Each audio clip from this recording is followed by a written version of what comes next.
back to the channel. For those of you who don't know, my name is Chris Moore, and a lot of you are wondering, where have we been with the race videos? Well, let me tell you a little story. A couple weeks ago, we went to the track and we did a little racing, or was supposed to do some racing, but we had some major issues. So as you can tell, this workbench here, this is where our beloved Melania normally sits. Well, as you can see, it is torn into a million pieces. At the last race, we actually had a malfunction on the starting line, and long story short, my thumb bumped the shift button.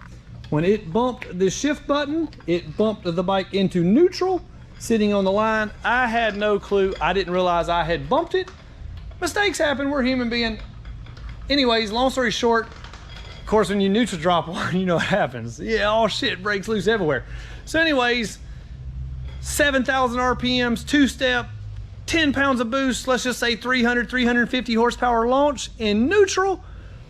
Boom! The bike hits the auto shift, throws the bike into second gear, and whap, we have massive destruction. So if you'll scroll back to that video, if you haven't watched it, I'll drop the link below, and you can see where all this stuff happens. We actually had a video standing right behind the bike, and you can see everything goes crazy.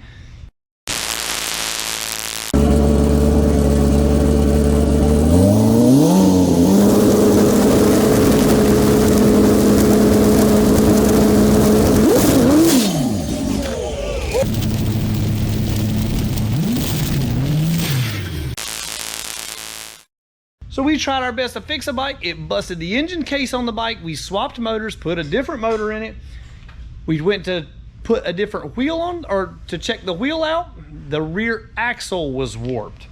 So we pulled the rear axle out. We changed, shaved down the spacers because it warped the spacers in the wheel. The wheel, BST carbon fiber wheel, salute to those guys. This wheel right here is the truth, guys. Did not damage or malfunction the wheel in any way, but it completely destroyed everything around the wheel. So next thing we check out is the swing arm. Swing arm is messed up. So no problem, we called DME Racing. They got us hooked up with a new swing arm quick. Now we're to the point where, like, we got to put the motor back in it. We got to put the swing arm back on. BJ pulls the swing arm off. Lo and behold, what do we have? We have the pivot point. This is essentially the axle that holds the swing arm on in the front. It's warped.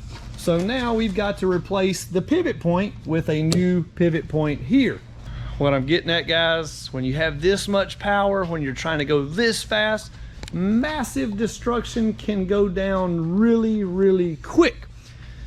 Long story short, we had a $50,000 race set up for that weekend. We had locked in $5,000, and basically what that means is no matter what, we're racing for $50,000, or we're paying $5,000 punk out money up front to those guys if we back down.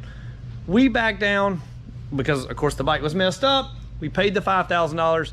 The very next pass, Richard Gadsden chucks a rod through the block, blows the engine on their bike, but technically they are declared the winner.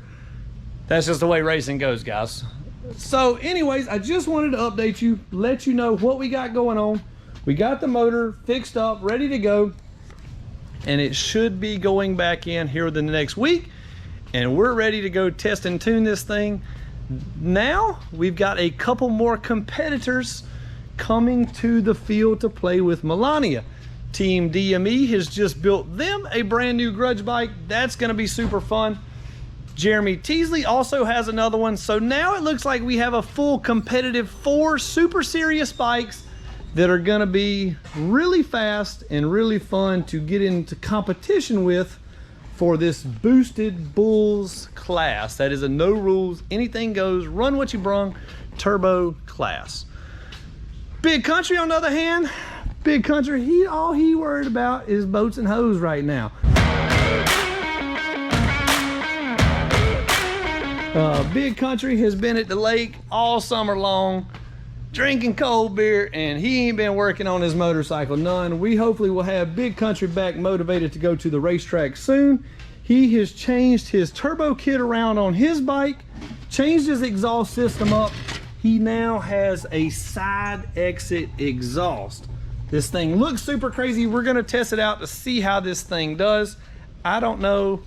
It may be blowing alcohol in Big Country's helmet. We don't know if it's gonna work or not. He was dying to try it, so we're gonna try it out. The 2022 Hayabusa, it is down for some updates right now. You see we were taking it to the track week in and week out. Now we have sent our airbox off and velocity stacks to Carbon Smith. Carbon Smith is trying to design the first set of velocity stacks. He's got this thing in the wind machine. I don't know how you make wind, but that's how it looks. Going into the airbox, trying to see what flows the best and what is gonna make the best horsepower for this machine. We think that that is the way the bike is restricted a lot, and then we think it's restricted through the airbox. So hopefully we can come up with some good design on it. BJ, the mad scientist over there, he has got the O2 sensor adapters ready to go for the 2022 Hayabusa.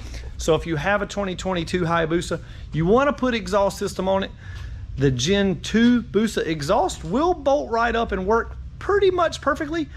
The only problem was before there was no two bungs for the two factory O2 sensors that come in this new Hayabusa. So I told BJ what the problem was. He came up with the idea to make a wiring harness that will convert two O2 sensors into one O2 sensor, which will bolt in the exhaust system that's already readily available. So if you got a 2022 Busa, you want to put an exhaust system on, but you're waiting for the, I guess you would say, perfect solution. We finally got it now, guys. You can contact us, moremafia.com. We can get you an exhaust system coming and the O2 sensor adapter harness.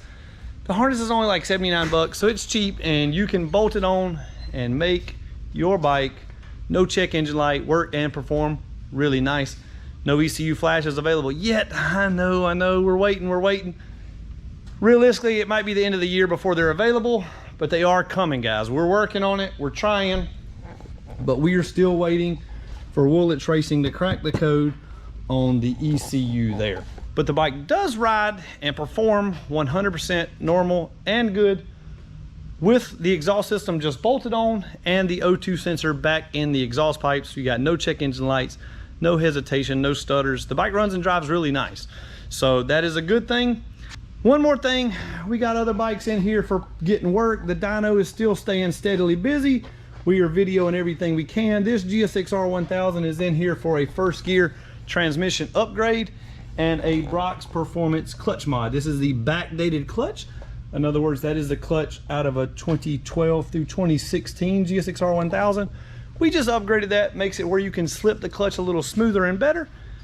That's on the way. And then we got a garage update soon. Yeah, that's right, guys. If you follow me on Instagram, you will see I just recently picked myself up a new hot rod.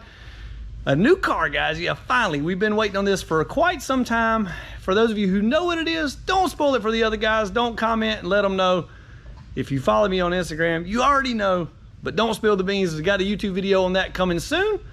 Thanks for watching, guys. Subscribe to the channel. Check us out, moremafia.com. As you can see, I am wearing one of the brand new shirt styles that just came out. You can pick those up on the website. Pick the O2 sensor up on the website. And like I said, smash the subscribe button and the bells for the notifications so you can see when we run Melania again. Look at BG getting her figured out right now. We're going to have it back soon, guys. Smash that like button. We'll see you next time.